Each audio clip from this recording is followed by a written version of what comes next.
라오스 댐 붕괴 사고로 발생한 이재민 돕기에 한국교회가 적극 나서고 있습니다.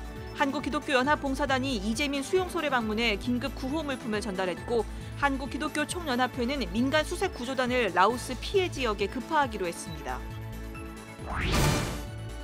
휴가를 의미 있게 보내고 있는 사람들을 만나보는 시간.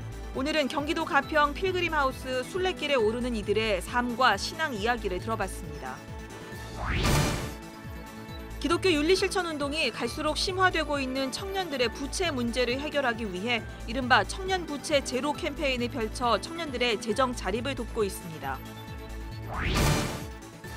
다음 세대가 교회를 떠나간다는 위기감이 높아지고 있습니다. 이런 가운데 경기도 용인의 한 교회는 어린이들로 늘 북적이는데요. 교회 순례에서 찾아가 봤습니다. 여러분 안녕하십니까? CBS 뉴스입니다. 라오스의 댐 붕괴 사고로 수백 명이 실종되고 6,600여 명의 이재민이 발생한 가운데 라오스 이재민을 돕기 위한 한국교회의 발걸음이 빨라지고 있습니다. 한국기독교연합봉사단이 라오스 남부 아타푸주 이재민 수용소를 방문해 긴급 구호 물품을 전달하고 오늘 아침 귀국했고 한국기독교 총연합회도 9.11 민간수색 구조단을 라오스 피해 지역에 급파하기로 하고 출정식을 가졌습니다. 보도에 박성석 기자입니다. 한국기독교연합봉사단 긴급구호팀이 라오스 남부 아타푸주 사남사이 지역의 이재민 수용소를 방문한 건 지난달 27일, 사고 발생 나흘 만입니다. 긴급구호팀은 수도 비엔티안에서 10시간가량 걸려 사남사이 이재민 수용소에 도착했습니다. 3명으로 구성된 긴급구호팀은 현지 시장에서 구입한 구호 물품을 1톤 트럭 3대 나눠 싣고 이재민 수용소인 사남사이 초등학교와 중고등학교를 찾아가 1차로 구호 물품을 나눠줬습니다. 1톤 트럭을 3대 구해서 거기에 짐을 싣고 가서 일단은 현장을 봐야 되니까 들어가서 물건 나눠주면서 이재민들 상황을 좀 파악하고 그리고 이제 정말 현장에서 필요한 물건이 뭔지. 긴급 구호팀은 1차 구호 물품을 전달한 데 이어 이재민들이 가장 필요로 하는 쌀과 쌀을 쪄서 먹을 수 있는 화로 등 2,500만 원 상당의 물품을 추가로 구입해서 이재민 가정 500세대에 전달했습니다. 구호팀은 이제 현장에서 제일 필요한 게 직접 이재민들이 자원봉사자들이 떠나도 밥을 해 먹을 수 있도록 하기 위해서 이렇게 화로에 이렇게 밥솥 같은 것을 좀 구입해서 한 500가정을 좀 섬겼고요. 그리고 쌀을 한 5톤 정도 구입해서 한 2, 3일에 걸쳐가지고 저희가 계속 각 가정으로 좀 나누는 일을 섬겼습니다. 교실 한 칸에 30명에서 40명이 생활하고 있던 이재민들은 사고 발생 나흘 만에야 밥을 먹을 수 있게 됐다면서 연실 고맙다는 말만 되풀이합니다. 여지껏 이것만 먹었대요. 라면만. 그래서 밥해서 먹을 수 있어서 좋대요. 라오스 수해 지역에선 아직도 3천여 명의 이재민들이 구호의 손길을 기다리고 있는 상황. 이런 가운데 한국기독교 총연합회가 9.11 민간 수색 구조단을 라오스에 급파하기로 하고 출정식을 가졌습니다. 한기총 엄기호 대표회장은 출정식에서 수색 구조단이 라오스의 선한 사마리아인이 되달라고 당부한 뒤 라오스의 예수 그리스도의 사랑을 전해주길 기도하겠다고 전했습니다. 특별히 바로 라오스의 선한 사마리아인처럼 라오스의 사마리아인이 되어서 선한 사람이 되어서 이번에 이 일을 해오는 것을 분명히 하나님도 기뻐하시고 17명으로 구성된 9.11 민간수색 구조단은 오는 7일부터 14일까지 아타푸주 사남사이 지역에서 긴급 구호 활동과 의료 봉사 활동을 펼칠 계획입니다.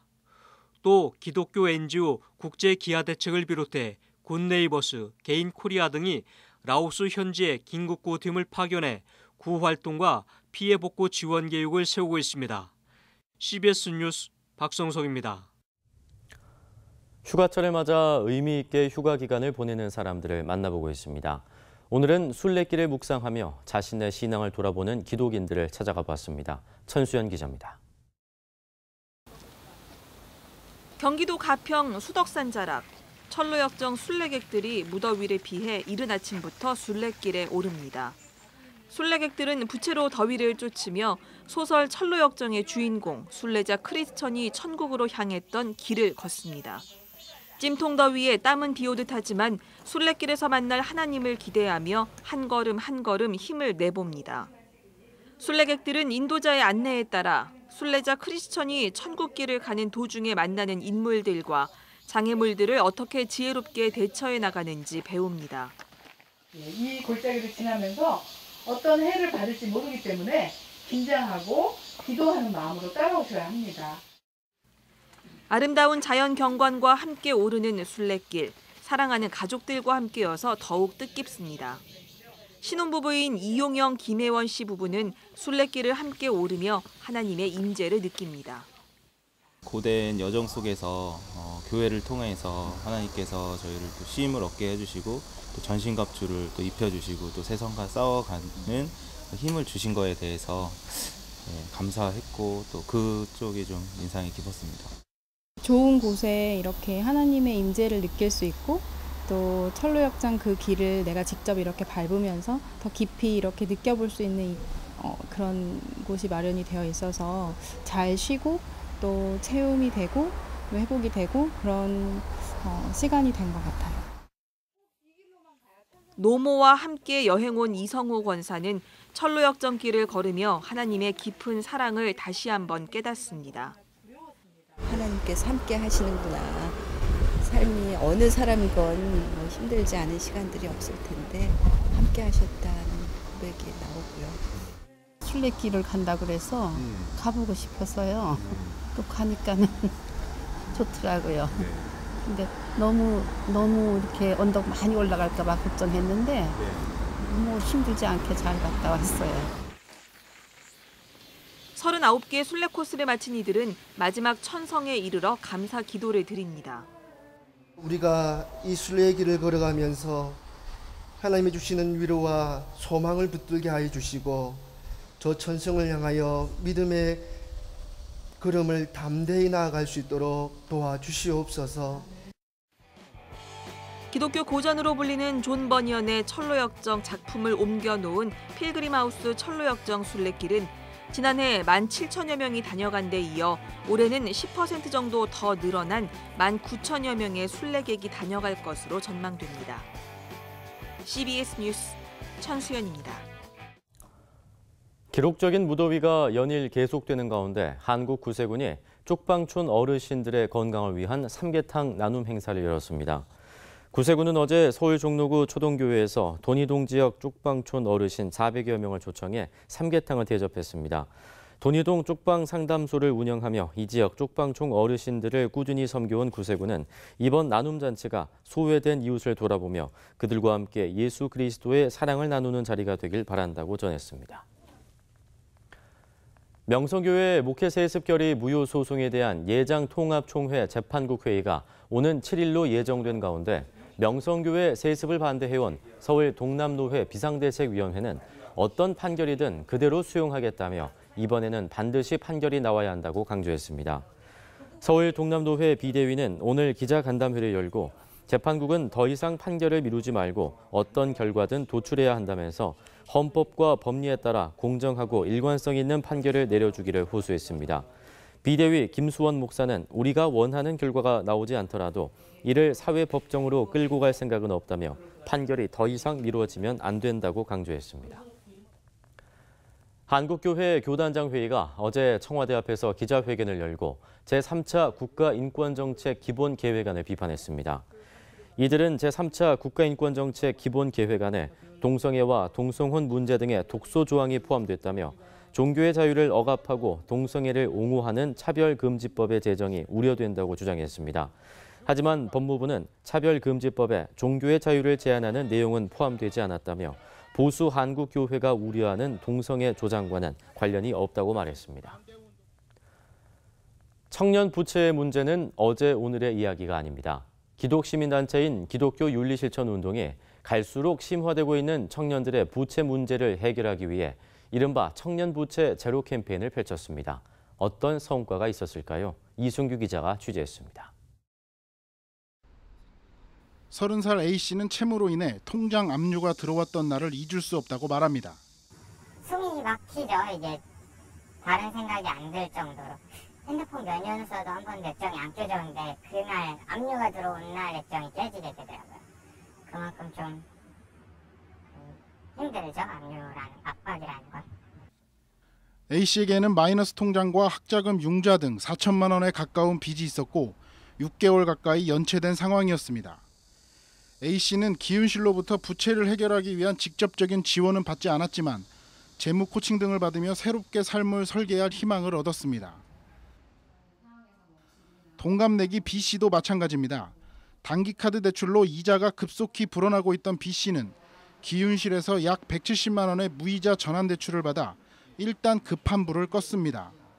B씨는 부채로 인해 허덕이는 청년들이 주변에 너무 많다며 혼자 힘들어하지 말고 기관들의 도움을 받기를 적극 권장했습니다. 좀 힘든 친구들이 있다면 되게 예쁘게 선한 눈으로 바라보면서 도와주는 곳이 여기니까 있으니까 뭐 용기를 내서 한번 마주하고 했으면 좋겠다. 지난해 한국은행과 금융감독원, 통계청이 발표한 2017년 가계금융 복지조사 결과에 따르면 30세 미만 청년층의 부채 규모가 크게 증가했습니다. 2016년에는 청년 부채가 평균 1,681만 원이었는데 2017년에는 2,385만 원으로 약 42%나 증가한 겁니다. 보통 청년들의 부채는 학자금 대출로 시작해 청년 실업과 저임금 일자리, 그리고 고금리 부채 발생, 신용불량의 순으로 이어집니다. 특히 사회초년생의 경우 신용도가 낮기 때문에 제2금융권이나 대부업에 노출되는 경우도 많습니다. 기윤실은 1인당 최소 100만 원에서 최대 300만 원까지 무이자 전환대출을 실시해 고금리 대출 등 악성 채무를 일부나마 해결할 수 있도록 도와줬습니다. 또 월 최대 10만 원을 저축할 경우 그 금액의 2배를 되돌려주는 2배 통장을 운영해 청년들이 저축 습관을 갖도록 했습니다. 이와 함께 올바른 재무 습관과 재무 관리를 위한 재무 코칭 등도 병행하며 재정 자립 방법을 지원했습니다. 정서적으로 굉장히 많은 위로를 받았고 내 삶에 대해서 원망과 불평하고 우울함 가운데 빠져 있는 것이 아니라 삶에 대한 관점이 변화되는 그런 이제 긍정적인 변화들이 있었다라는 거죠. 기윤실은 교회와 사회가 청년 부채 문제에 대한 심각한 고민과 반성이 없다면 이 문제는 더욱 심화될 것이라며 함께 논의하고 대처해 나가야 할 때라고 강조했습니다. CBS 뉴스 이승규입니다.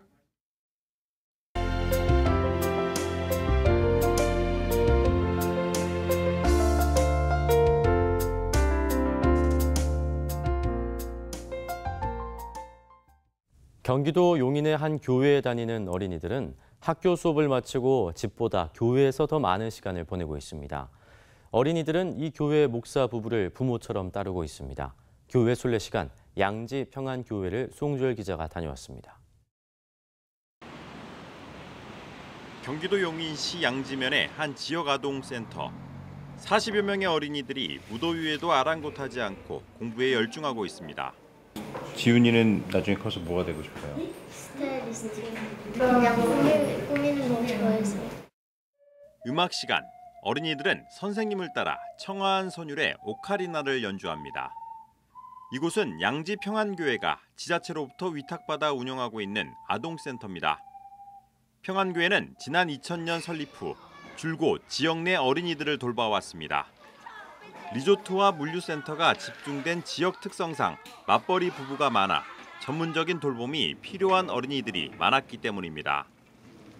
7살 때부터 교회에서 살다시피 했던 박혜진 씨와 서현식 씨는 어엿한 사회복지사가 돼 자신의 꿈을 키워준 곳에서 어린이들을 돌보고 있습니다. 특히 박혜진 씨는 목사 부부가 부모나 다름없는 존재였다고 말합니다.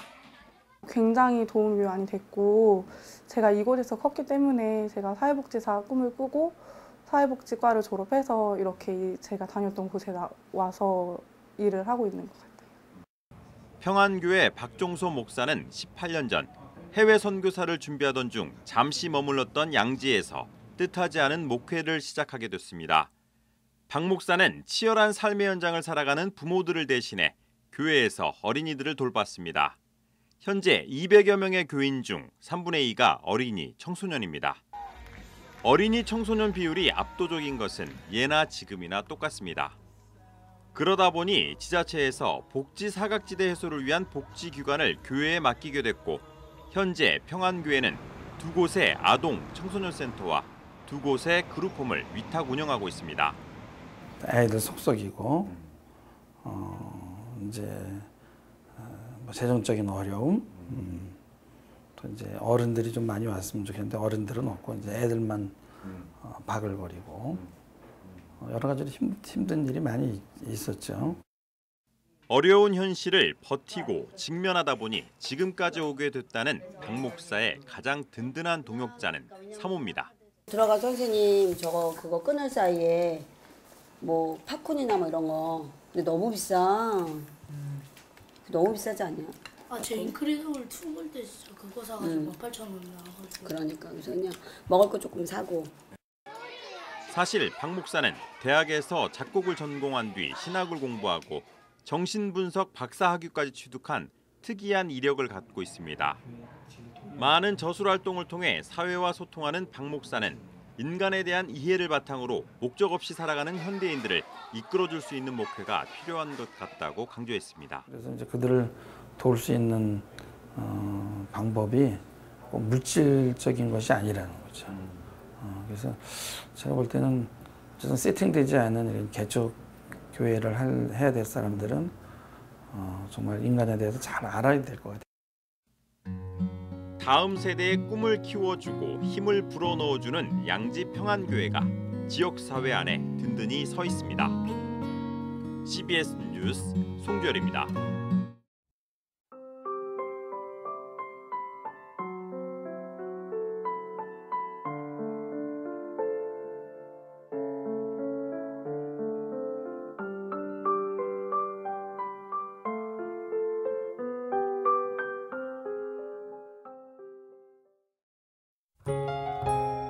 날씨입니다. 내일은 전국이 대체로 맑겠습니다.